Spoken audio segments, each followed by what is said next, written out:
یانەی سلێمانیش بردنەوەیکی گرنگی لا دەرەوە یاریگای خۆی بەسەر یانەی هەڵەبجەدا تۆمار کردو بەم بردنەوەی ژیانی سلێمانی لە خولی پلەیەکی کوردستان مایەوە و هەڵەبجەش ماڵاوایی کرد. لە خولی پلەیەکی کوردستان هەڵەبجە و سلێمانی بە یەک گەیشتن. هەردوویانە شەڕی مانەوە دەکەن لە خولی پلەیەک.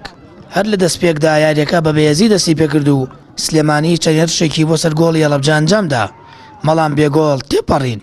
هەڵەبجە لە پاش شکستێنانی چەند یاریەک دەیانەوێت ببردنەوەی ئەم یاریە خۆیان لە خولی پلەیەک بهێڵنەوە، ژمارەیە گەلی گۆڵکردنیان لەدەستدا.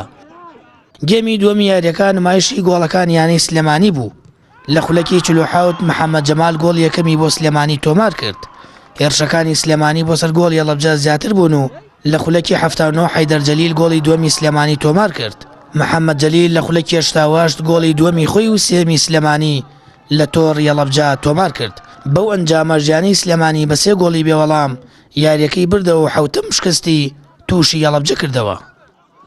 کەم بەڕاستی ئەم یاریە زۆر بۆ ئێمە بۆ هەڵەبجە زۆر قورس بوو، وەکو یانی سلێمانی ئێمە حەزمان نەکرد لەگەڵ یانی هەڵەبجە ئەخیر یاری ئێمە بێت، یەکێکمان تووشی شکست بین دەرکرین لەو یانەیە.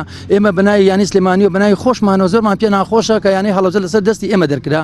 بەڕاستی داوای لێبوردنیان یەکەم تیپی هەڵەبجە یانەیەکی بەهێزە، من ناڵێم ئێستا دەرکراوە دابەزیوە تیپێکی بەهێز نیە، نەخێت تیپێکە ئەتوانێت هەموو شتێ بکات، بەڵام ئەوە ئەگەڕێتەوە سەر یانەکە و بارودۆخی جەماوەر یانەی هەڵەبجە کە ئەم فترەیە لەگەڵ یەکا بینیان باش نەبووە.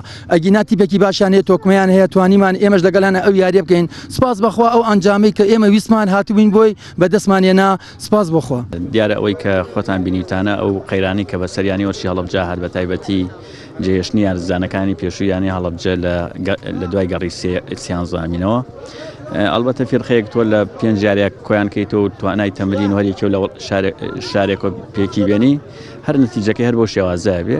بەڵام ئێمە ئومێدمان هەیە بەوەی کە یانی هەڵەبجە ئەگەر ئەمڕۆژ لە داوەزێتە پلە دوو لە پلە دوی شابێت، ئێمە تۆمۆحمانەیە کۆمەڵە گەنجی باشمان یاناوەتە پێشەوە، کۆمەڵە گەنجی باش ئینەکەین.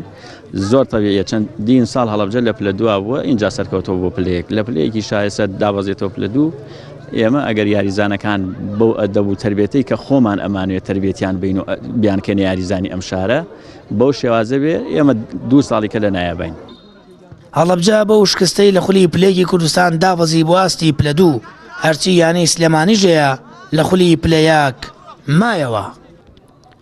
سامان فەتاح، کەناڵی ئاسمانی پەیام، هەڵەبجە.